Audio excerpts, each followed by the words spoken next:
Play ground کے get کے ساتھ توت کا تناور درخت تھا، وہ اس سے ٹیک لگائے منتظر کھڑی تھی۔ سرخ اے لائن قمیص، چوری دار پاجامہ، اوپر سٹائلش سرخ سویٹر جس کی لمبی آستین ہتھیلیوں کو ڈھانپ کر انگلیوں تک آتی تھی، اور کندھوں پر براؤن چھوٹی سی سٹول نما شال۔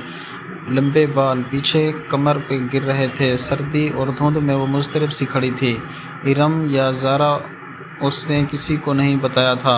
یہ خطرہ اس کو اکیلے مول لینا تھا۔ دفعتاً اس نے بے چینی سے گھڑی دیکھی۔ 9 بجنے میں 1 منٹ تھا۔ اسی پر ایک کار زن سے اس کے سامنے آ کے رکی۔ سیاہ پرانی مرسڈیز، اور کسی بت کی طرح سامنے دیکھتا ڈرائیور۔ وہ خاموشی سے سر جھکائے آگے بڑھی اور پچھلا دروازہ کھول کر اندر بیٹھ گئی۔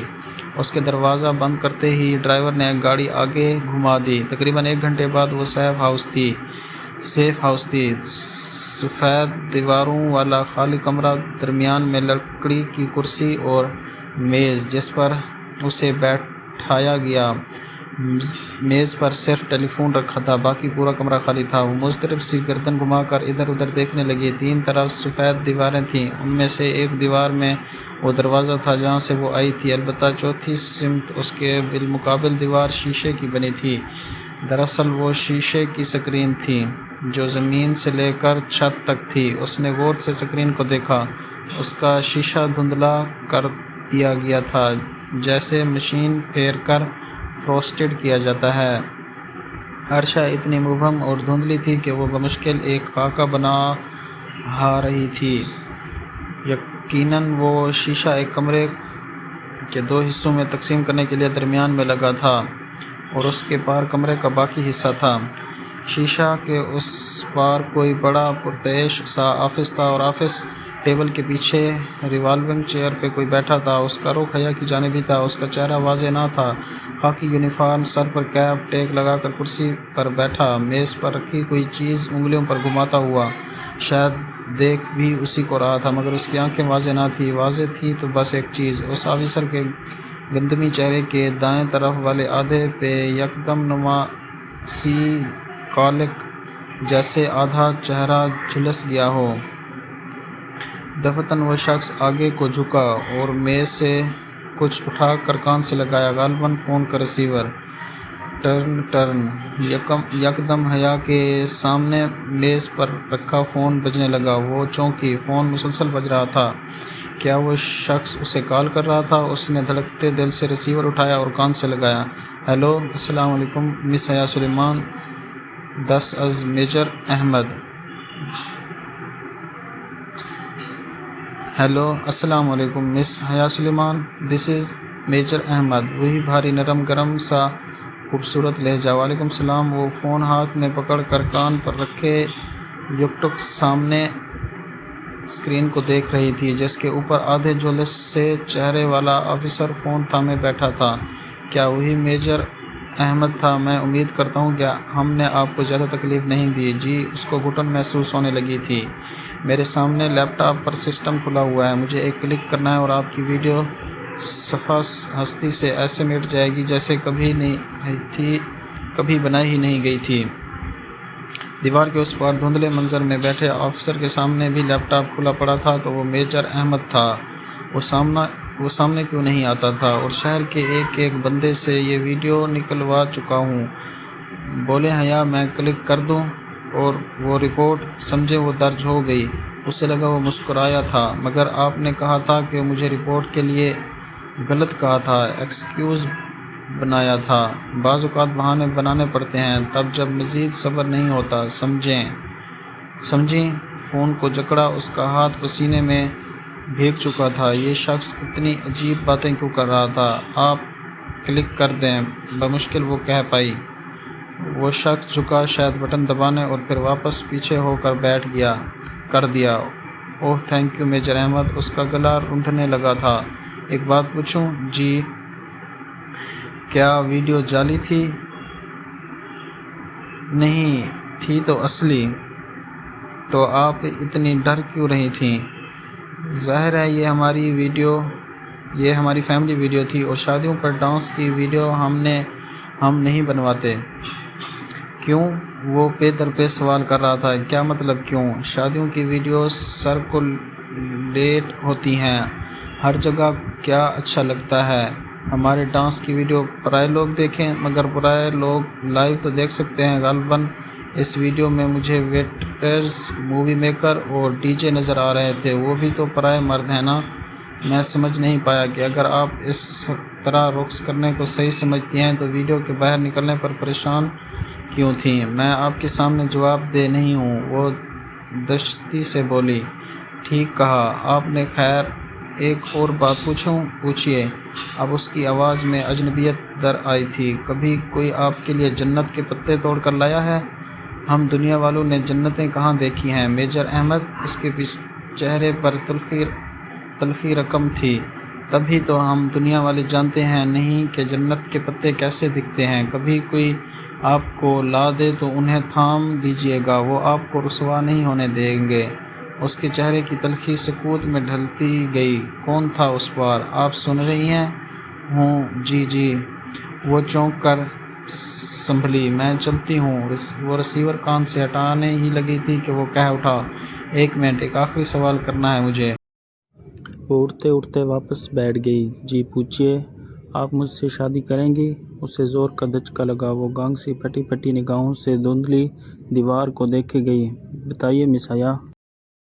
اس کے لب بھینچ گئے۔ حیرت اور شاک پہ غصہ غالب آ گیا۔ مس حیا نہیں، مسز حیا۔ ایک ایک لفظ چبا چبا کر بولتی۔ وہ پرس تھام کر اٹھی۔ فون کا ریسیور ابھی تک پکڑ رکھا تھا۔ کیا مطلب؟ وہ واضح چونکا تھا۔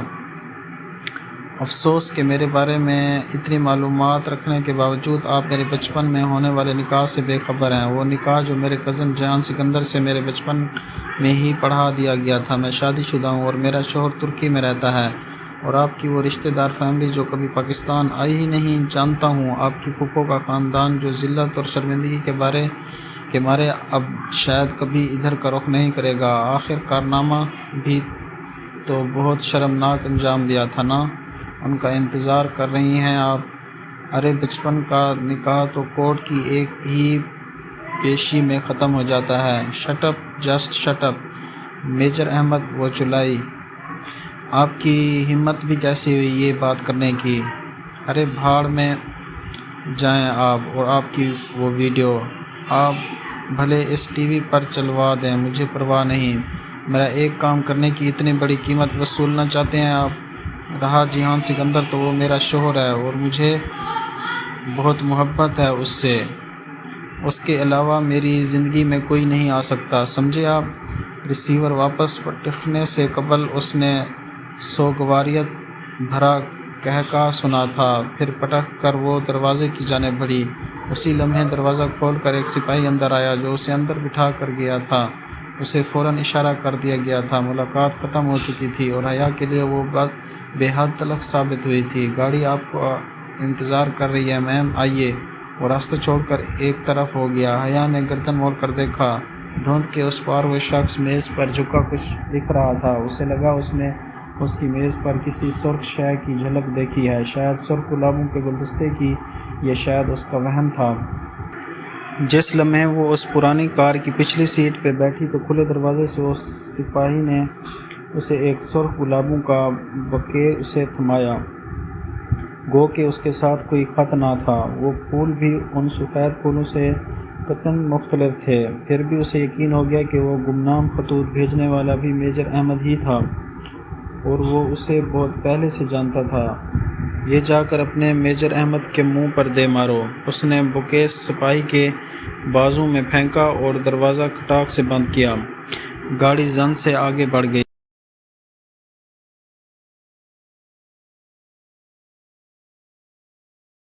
حیا شام میں ارم بھاگتی ہوئی آئی۔ خوشی اس کے انگ انگ سے پھوٹ رہی تھی۔ وہ ویڈیو اس ویب سائٹ سے ریموو ہو گئی ہے۔ اس نے فرط جذبات سے تقریباً بیک گراؤنڈ سے ٹیک لگا کر بیٹھی حیا کو جھنجھوڑ ہی دیا تھا۔ مگر کیسے ہوا یہ سب؟ اس ویب سائٹ والے کو خوف خدا آ گیا ہوگا، مجھے کیا پتا، وہ لاپرواہی سے انجان بن گئی ہوں شاید، مگر اچھا ہی ہوا۔ اور وہاں تمہاری ترکی کی فلائٹ کب ہے؟ پتہ نہیں پہلے پاسپورٹ تو ملے پھر ہی ویزا ملے گا۔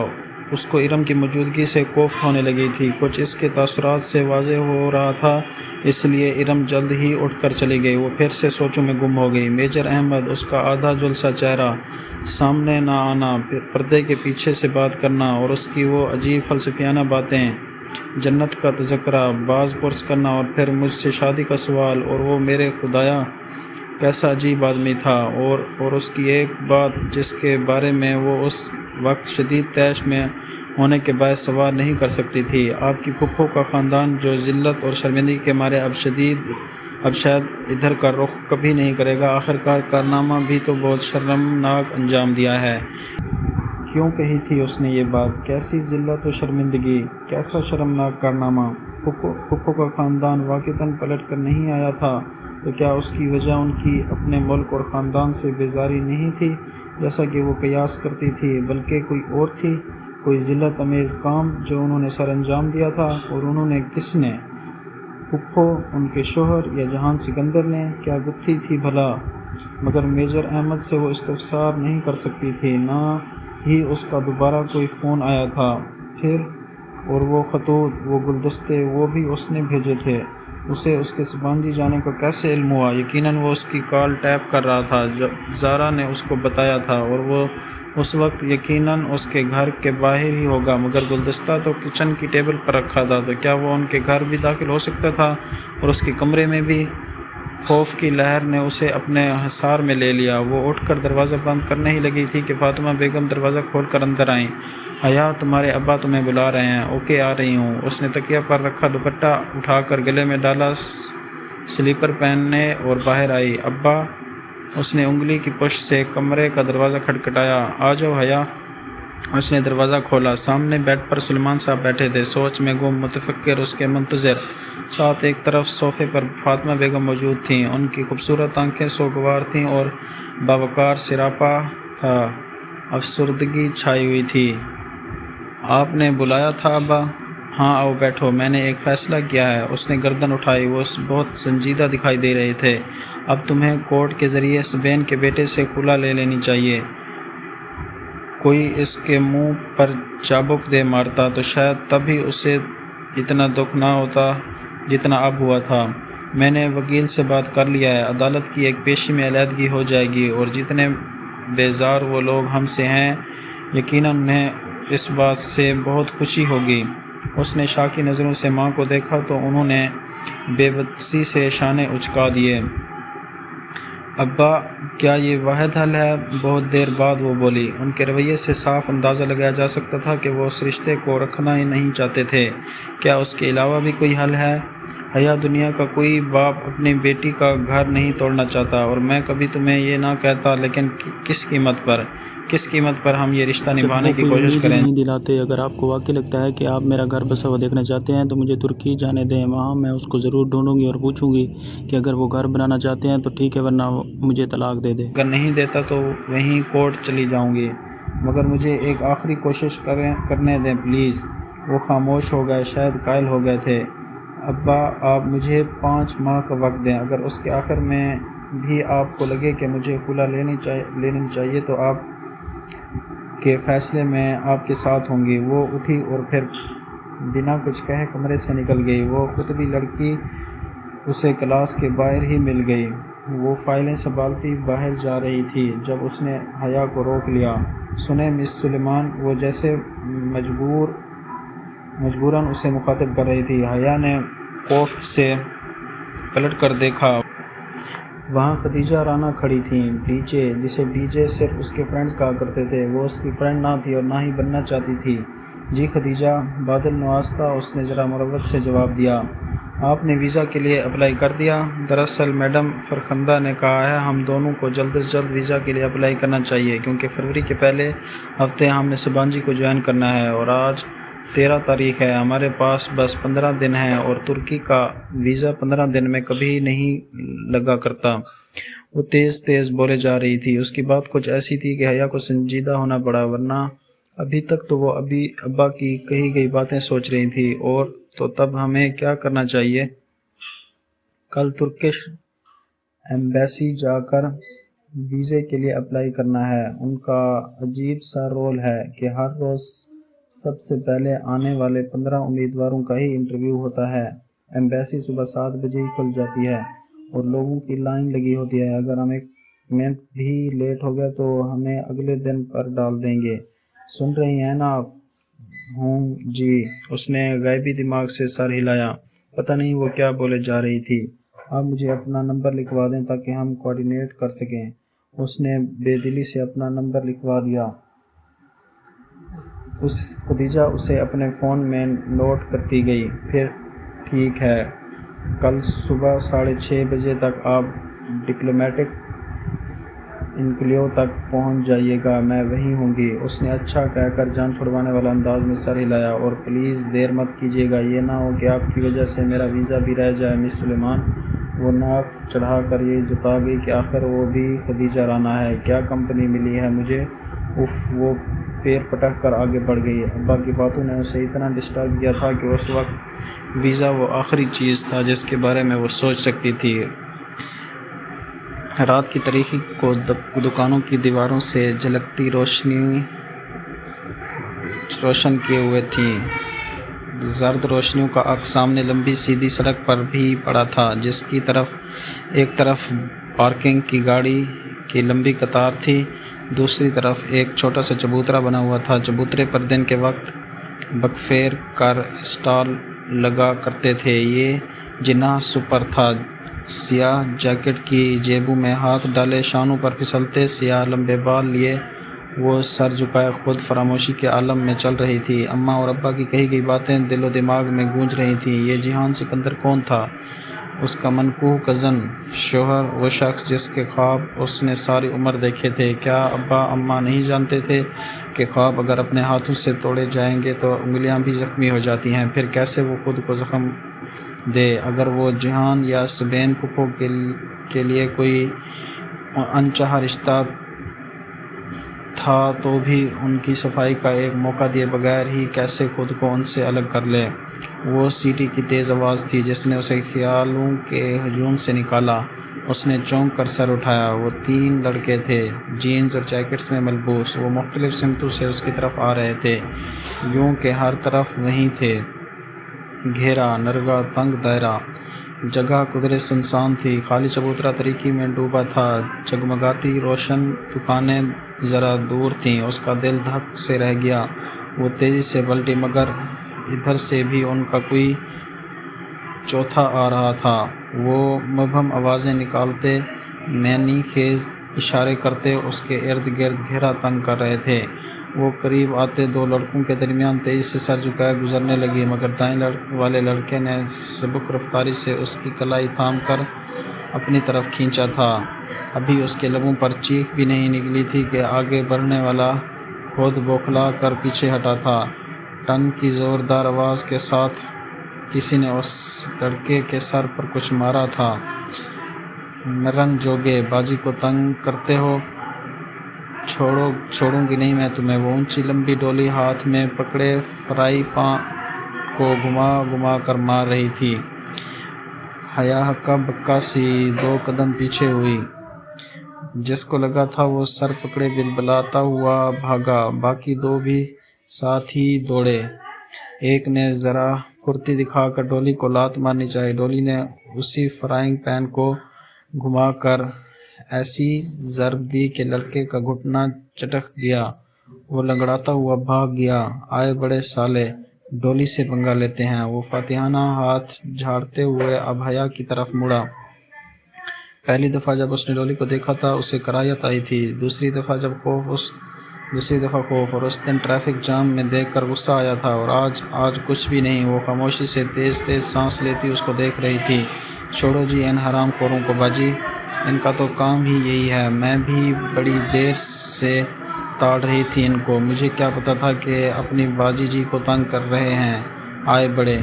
وہ پوری بات سنے بغیر ہی پلٹ گئی، سینے پر بازو لپیٹے سر جھکائے تیز تیز قدموں سے چبوترے کی جانب بڑھنے لگی۔ ایک خواجہ سراغ کے ساتھ رات کے اس پہر سڑک پہ کھڑے ہونا کتنا درست نہ تھا۔ ارے باجی جی، گالتے سنو، وہ اس کے پیچھے لپکا۔ حیا چلتے چلتے رکی اور پھر پلٹ کر سنجیدگی سے اسے دیکھا۔ کیا ہے؟ اس کا مومی چہرہ کانوں کی زرد روشنی میں دمک رہا تھا۔ ہائے ربا، باجی تسی کتنے سونے ہو جی۔ وہ دونوں ہاتھ رخساروں پر رکھے خوشی سے چہکا۔ اسے کراہیت آئی نہ خوف، بس چپ چاپ اسے دیکھے گئی۔ شکریہ ہی کہہ دو باجی۔ شکریہ اور کچھ؟ اس کا انداز سپاٹ تھا۔ تسی تے ناراض لگدے ہو جی۔ ڈولی تم کیوں ہر جگہ میرے پیچھے آتے ہو؟ ہاں تو ٹینشن تو نہیں دی تھانوں، ہمیشہ مدد ہی کیتی ہے۔ تمہیں کس نے کہا میری مدد کو؟ کس نے تمہیں میرے پیچھے لگایا ہے؟ بولو، جواب دو۔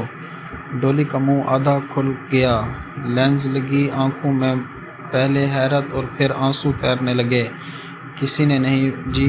بڑی دیر بعد وہ دکھ سے بولا، مجھے آپ اچھی لگتی ہو اس لیے آپ کا خیال رکھتی ہوں، آپ کو برا لگتا ہے تو نہیں آؤں گی۔ اسے لمحے حیا کا فون بجا۔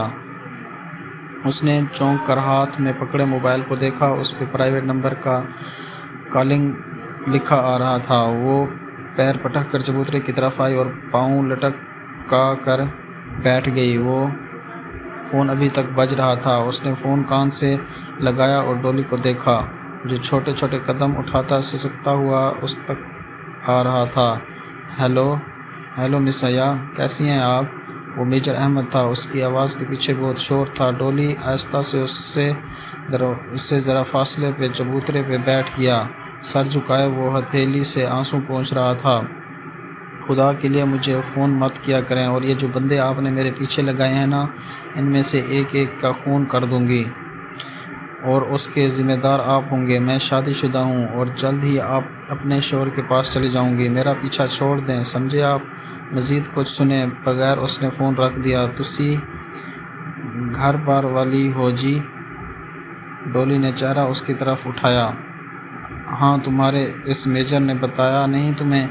اسی نے میرے پیچھے لگایا ہے نا تمہیں؟ اللہ پاک کی قسم لے لو جی، مجھے کسی میجر ویجر نے نہیں بھیجا، میں خود آتا ہوں، اللہ کی قسم جی۔ وہ روتے ہوئے کہہ رہا تھا۔ حیا کے دل کو کچھ ہوا، اسے لگا وہ سچ بول رہا ہے۔ میں کسی کو جا کر آپ کی باتیں نہیں بتاتا، مجھے بڑا پیار ہے جی آپ سے، قسم سے۔ وہ لب بھینچے اسے دیکھتی رہی۔ کچھ تھا اس میں، پراسرار، خوف زدہ کرتا مگر ترم امیز۔ ٹھیک ہے مت رو، میں جی بڑا پیار کرتی ہوں آپ سے، اس لیے آتی ہوں، پر تسی تے الزام لا رہے ہو۔ سسکتے ہوئے اپنا سر پیٹنے لگا تھا۔ اچھا نو اسٹاپ اٹ۔ وہ چپ چاپ بیٹھا اسے تکتا رہا جبکہ وہ خلاؤں میں گھوم رہی تھی۔ تسی جا رہے ہو کہیں؟ حیا نے چونک کر اسے دیکھا۔ تسی فون میں کہا نا، اس نے وضاحت کی۔ ہاں، میں یورپ جا رہی ہوں، وہ جہاں امریکہ ہے، انگریزی فلموں والا۔ وہ رونا بھول کر خوشی سے چہکا۔ شاید وہ واقعی ایک عام خواجہ سرا تھا یا پھر کوئی بہت بڑا مکار اداکار۔ ہاں وہی، اس نے تردید کی۔ ادھر کون ہے جی؟ میرا شوہر رہتا ہے وہاں۔ وہ اب سامنے روشن دکانوں کی قطار کو دیکھ رہی تھی۔ کیسا ہے جی تھوڑا شوہر؟ میں نہیں جانتی ڈولی، اگر میں جانتی ہوتی تو ادھر نہ بیٹھی ہوتی۔ اس کی پلکیں بھیگ گئیں۔ تم دعا کرو ڈولی وہ مجھے مل جائے۔ وہ آنکھوں کی نمی چھپاتے ہوئے اٹھ کھڑی ہوئی۔ ڈولی نے سر اٹھا کر دیکھا، وہ انگلی کی نوک سے آنکھوں کے کنارے صاف کرتی ہوئی سڑک کی طرف جا رہی تھی۔ ڈولی کی آنکھوں میں بے پناہ اداسی تر آئی تھی۔ خدا کرے وہ تمہیں کبھی نہ ملے حیا سلیمان، خدا کرے تم اس سے مایوس ہو کر جلدی واپس آ جاؤ، اور خدا کرے تم ادھر جا ہی نہ سکو۔ وہ تیز تیز قدم اٹھاتی آگے بڑھ رہی تھی جب اس نے ڈولی کو یہ کہتے سنا، مگر نہیں، وہ ڈولی کی آواز نہیں تھی، وہ کسی مرد کی آواز تھی، بھرپور، خوبصورت اور اداس، ایسی آواز جو اس نے پہلے کبھی نہیں سنی تھی۔ وہ میجر احمد کی آواز سے زیادہ خوبصورت تھی، اور اس میں جہان سکندر کی اجنبی آواز جیسی بے رخی بھی نہ تھی۔ اس کے قدم زنجیر ہو گئے تھے۔ تیزی سے اس نے گردن موڑی اور دور اندھیرے میں وہ چبوترا خالی تھا وہاں دور دور تک کسی کا نام نشان بھی نہیں تھا۔ زندگی میں پہلی بار اس کے اندر ڈولی سے دوبارہ ملنے کی خواہش نے جنم لیا تھا۔ اسے جاننا تھا کہ ڈولی کون ہے، کیا ہے، کیوں ہے۔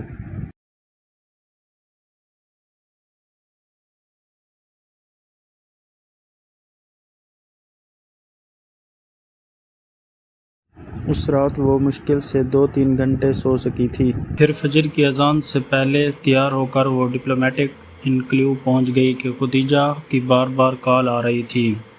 شکر ہے آپ آ گئیں۔ خدیجہ اسے باہر ہی مل گئی۔ اس کی اینک کے پیچھے چھپی آنکھیں فکر مند لگ رہی تھیں۔ حیا سادہ شلوار اور سیاہ جیکٹ میں ملبوس تھی۔ لمبے کھلے بال کانوں کے پیچھے اڑتے ہوئے وہ خدیجہ تک آئی۔ اب کدھر جانا ہے؟ اندر، یہ شٹل لے لیتے ہیں، یہ ترکش ایمبیسی تک پہنچا دے گی۔ تبھی ایک عمر رسیدہ صاحب اور خاتون تیزی سے شٹل کی طرف بڑھتے دکھائی دیے۔ میری چھٹی حس کہہ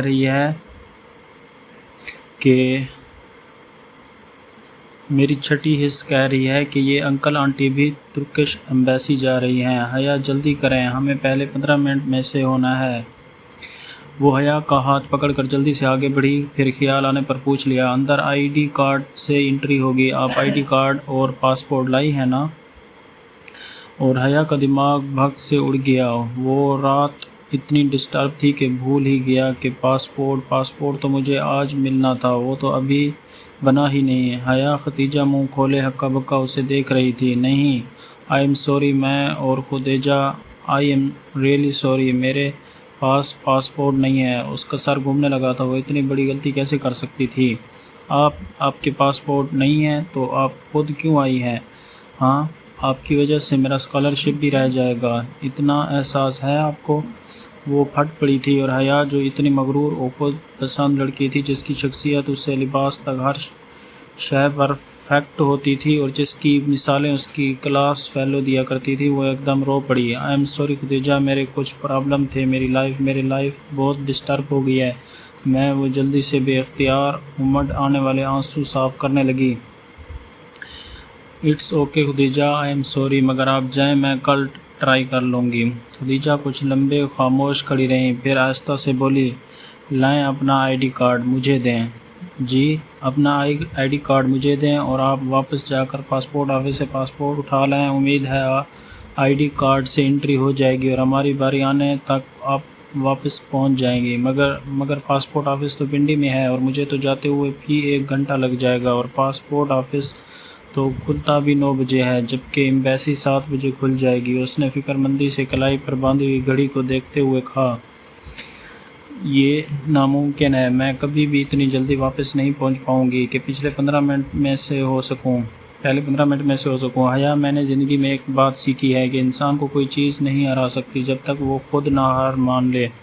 آپ بھی اسے ہار مان لینا چاہتی ہیں؟ لائیں آئی ڈی کارڈ دیں مجھے، آنٹی انکل سے پہلے پہنچنا ہے۔ وہ اس کے ہاتھ سے کارڈ جھپٹ کر شٹل کی طرف دوڑتی چلی گئی۔ اس نے آنکھوں کے کنارے صاف کرتے ہوئے گھڑی کو دیکھا، کیا اس کا ویزا لگ جائے گا یا ڈولی کی دعا پوری ہو جائے گی اور وہ کبھی ترکی نہیں جا سکے گی، اسے کبھی جہان سکندر نہیں مل سکے گا۔ مگر خدیجہ نے کہا تھا، انسان کو کوئی چیز نہیں ہرا سکتی جب تک کہ خود ہار نہ مان لے، اور اس نے سوچا وہ اتنی آسانی سے ہار نہیں مانے گی۔ بے دردی سے آنکھیں رگڑ کر وہ گاڑی کی طرف لپکی تھی۔ بہت رش ڈرائیو کر کے وہ پنڈی آئی تھی۔ تقریباً 1 گھنٹہ اس کو بند پاسپورٹ آفس کے باہر بیٹھنا پڑا۔ خدا کر کے 9 بجے آفس کھلا تو وہ اندر بھاگی، شاید اس کی ہمت دکھانے کا صلہ تھا۔ 10 منٹ بعد وہ اپنا پاسپورٹ لیے آفس کی بیرونی سیڑھیاں اتر رہی تھی، تبھی کسی غیر شناسہ نمبر سے کال آئی۔ اس نے کسی خیال کے تحت فون اٹھا لیا۔ ہیلو حیا، میں خدیجہ بول رہی ہوں۔ میرا فون تو باہر بھائی کے پاس ہے، کیونکہ ایمبیسی کے اندر فون کی پرمیشن نہیں ہے۔ ایمبیسی کے گارڈ سے فون لے کر 100 منتیں کر کے کال کر رہی ہوں۔ وہ ایک ہی سانس میں تیز بولے گئی، آپ کدھر ہیں؟ بس مجھے پاسپورٹ مل گیا ہے، میں آ رہی ہوں، میری انٹری ہوئی۔ اس نے گاڑی میں بیٹھ کر چابی اگنیشن میں گھمائی۔ شکر ہے میں نے تیز بھاگ کر انکل آنٹی کو کراس کر لیا، میں 14 نمبر پر تھی اور آپ کی بھی انٹری کرا دی۔ آپ کا 15واں نمبر ہے۔ اوہ شکریہ، لیکن انہوں نے ان انکل آنٹی کو روک رکھا ہے کہ اگر آپ نہ آئیں تو ان کا انٹرویو ہو جائے گا، اور وہ آنٹی مسلسل تسبیح پڑھ رہی ہے۔ حیا آپ جلدی آئیں۔ میں آ رہی ہوں، بس ابھی آفس ٹائم ہے، نہ تو ٹریفک بہت ہیوی ہے، بس جلدی سے آ جائیں۔ یہ بار بار پوچھ رہے ہیں کہ میری دوست ساتھی کدھر ہیں۔ بس تھوڑی دیر اور۔ اس نے ایکسیلیٹر پر دباؤ بڑھا دیا۔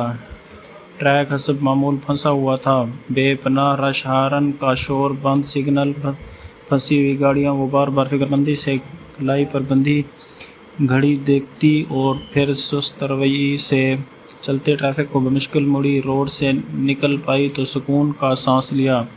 معمول کی چیکنگ کے بعد وہ 11 بجے تک اس اوپن ایئر لاؤنج میں پہنچ پائی جہاں خدیجہ تھی۔ ترک رگز، مخصوص ترک بلیو آئی اور بلیو ایول اور ترکی کے نقشوں سے وہ لاؤنج سجایا گیا تھا۔ خدیجہ ایک صوفے پر منتظر پریشان سی بیٹھی تھی، اسے دیکھتے ہی اٹھ کھڑی ہوئی۔ شکر ہے آپ آ گئی حیا، انہوں نے سب کے انٹرویو روک رکھے ہیں، پہلے ہمارا ہوگا۔ اچھا، مگر کیوں؟ لیکن کیوں کا جواب سننے کا وقت نہیں تھا، اور پھر ان کو انٹرویو کے لیے کال کر لیا گیا تھا۔ وہ خوش شکل سا ترک ڈپلومیٹ ان کے انتظار میں بیٹھا تھا۔ وہ خدیجہ کے آگے چلتی ہوئی سامنے ہوئی اور اپنی فائل شیشے کی کھڑکی کے سوراخ سے اندر کر دی۔ اس کا دل زور زور سے دھڑک رہا تھا۔ اگر اس کا ویزا مسترد ہو گیا تو؟ اس آفیسر نے ان کی فائلیں اٹھائیں، ان سے فارم نکالے اور فائلیں واپس بند کر کے رکھ دیں۔ اگر اس نے ویزا دینا ہوتا تو ان سے انٹرویو کرتا، کچھ تو پڑھتا، کوئی سوال تو پوچھتا، مگر وہ بس سرسری سا فارم دیکھ رہا تھا۔ تو کیا وہ واقعی اس کا ویزا مسترد کرنے لگا تھا؟ فارم پہ ایک نگاہ دوڑا کر اس نے سر اٹھایا اور سنجیدگی سے ان دونوں کو دیکھا جو بنا پلک جھپکے سانس روکے اس کو دیکھ رہی تھیں۔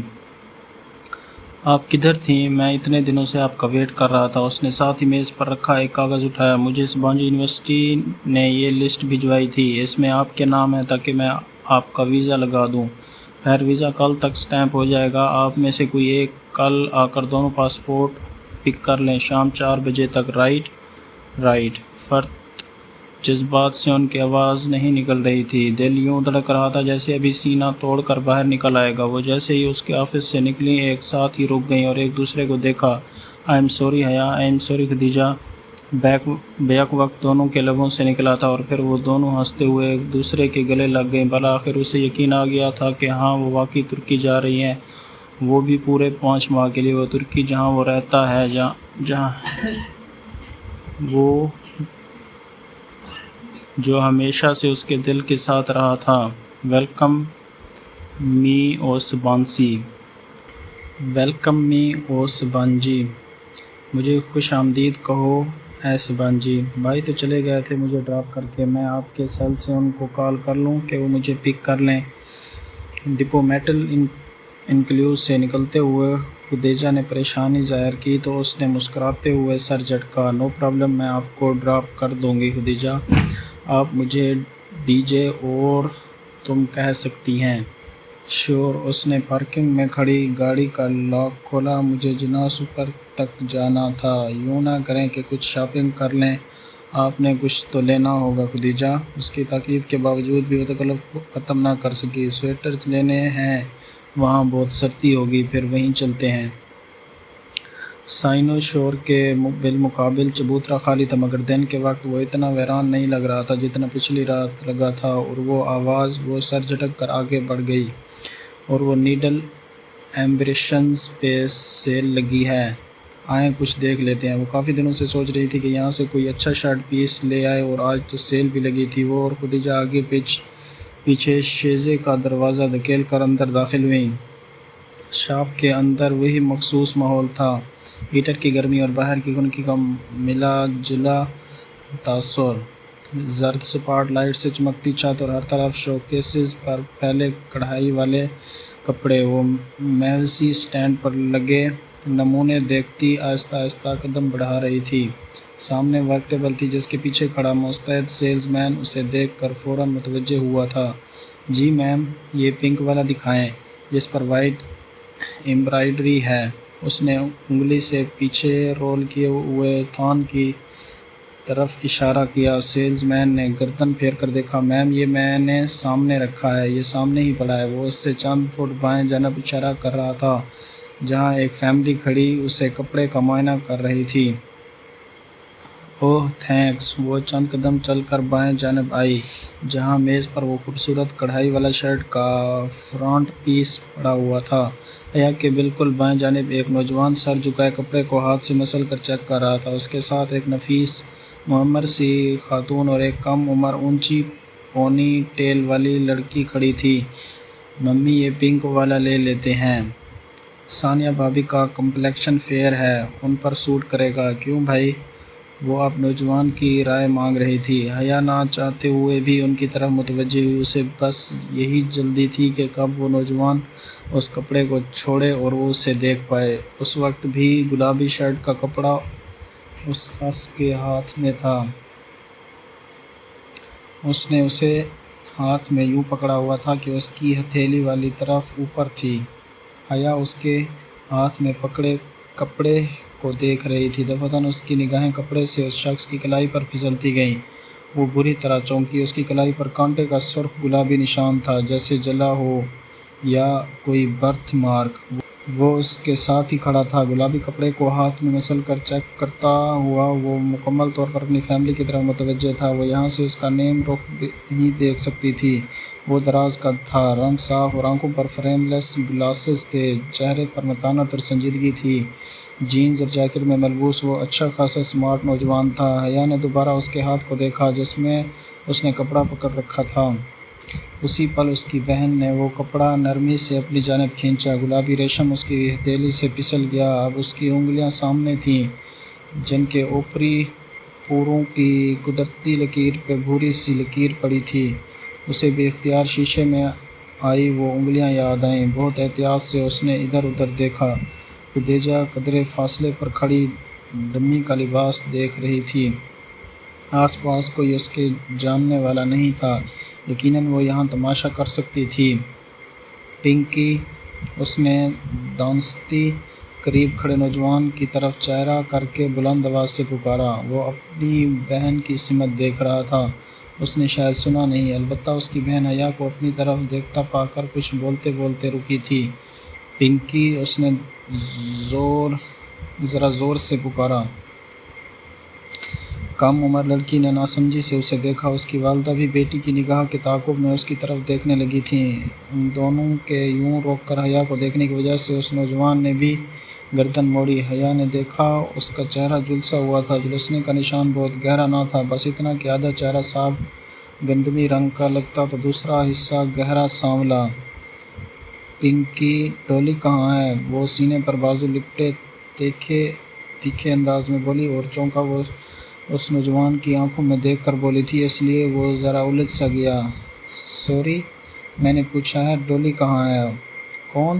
میں سمجھا نہیں۔ وہ دھیمے مگر الجھے ہوئے لہجے میں بولا۔ اگر آپ کے دماغ پر چوٹ آنے کی وجہ سے آپ کی یادداشت ہو گئی ہے تو آپ بے فکر رہیے، میں آپ کو یاد کرائے دیتی ہوں۔ ڈولی آپ کا وہ خواجہ سرا دوست جس کے ساتھ مل کر آپ روز خواجہ سرا بنے سڑک پر بھیک مانگ رہے تھے۔ پنکی نام بتایا تھا آپ نے اپنا؟ نہیں۔